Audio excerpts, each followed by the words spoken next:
Hey there, how's it going today? I want to talk to you about how to create great conversation to convey your experience and your knowledge without driving your potential audience away.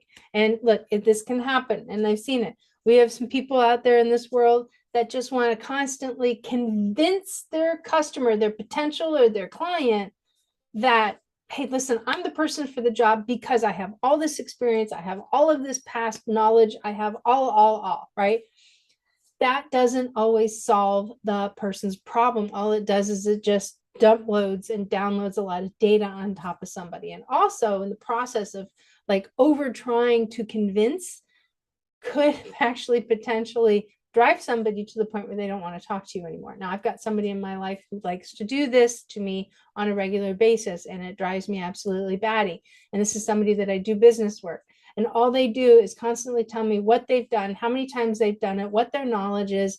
And I'm constantly being interrupted because that person has demonstrated they don't want to listen.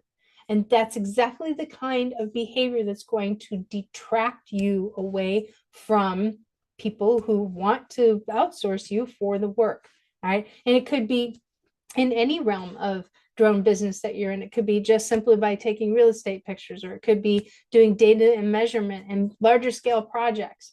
So for those who want to just literally like barf out all the details of your experience, here's a couple of things that are going to help you channel in some really good quality conversations so that way you can have awesome two-way dialogue. So the first thing is that if you want to share your experience with somebody, very simply state, this is my expertise in the areas of which I am most knowledgeable, and then bullet point those things out. Don't get into the details unless they ask for it.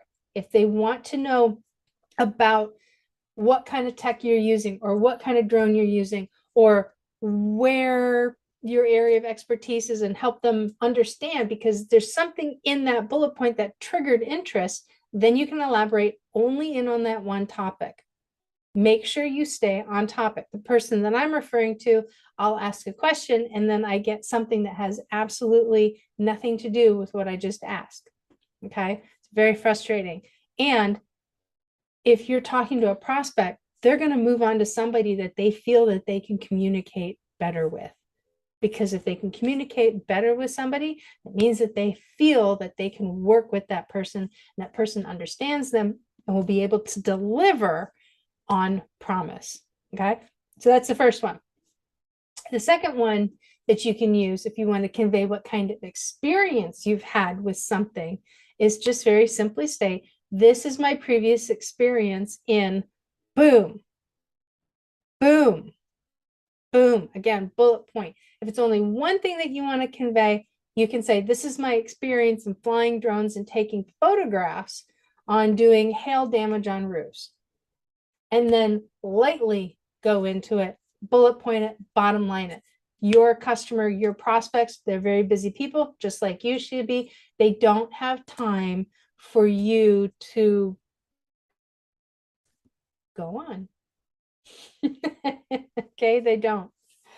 So when you're talking to a prospect, just simply remember to get clear on what the output your client needs.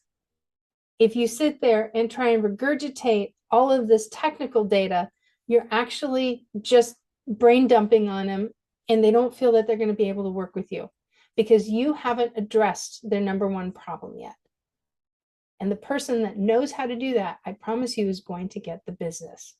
Or if somebody hires you and all of a sudden now you're not focused in on the input, all you're doing is focusing in on like continuing to convince them that you're the right person for the job. Dude, you already have the job. Just do the input, because I promise you, if you don't move mentally from convincing them that you have the capability of solving the problem to going out and actually solving the problem and doing it with minimal resistance and minimal challenge, you're not going to get hired back. And the goal of going into a relationship with a client or customer is renewable revenue, meaning you want to get hired time and time again to come back and do more work and solve more problems. That's the goal. Okay. If you don't do it, they're not going to bring you back. So we don't want that for you. Okay. Also, don't sit there and like banter and puke up all this experience that you have. When you're in, you're in. If you need to sit there and convey that experience, remember, this is my previous experience with this. Be honest. If you don't have experience with something, say, you know what, I don't have experience with this, but I'm interested in actually digging into this. Is this something that you would allow me to take some time and research and come back to you with the opportunity and kind of share with you what I learned and whether or not I feel I've got the equipment and the ability to do it for you within the time period that need? Is that something that you'd be okay with? 9 times out of 10, if you've built a good relationship with them and that trust is there, they're going to say yes. All right. So that's what we got. If you like this video, do me a favor, hit me a thumbs up. Go ahead and click subscribe. And then feel free to go ahead and copy this and share it over on any of your social media that you know, people who are in the drone business, or even quite frankly, this is just something you can apply to anybody that is a general entrepreneur as well. But my heart's with the drones, so that's where I'm going. Also, if you want to get in on a group, a really, really good group of people, like-minded individuals who are drone entrepreneurs, you are welcome to join us over on Facebook at Drone Talk for Drone Pros. We'll see you later.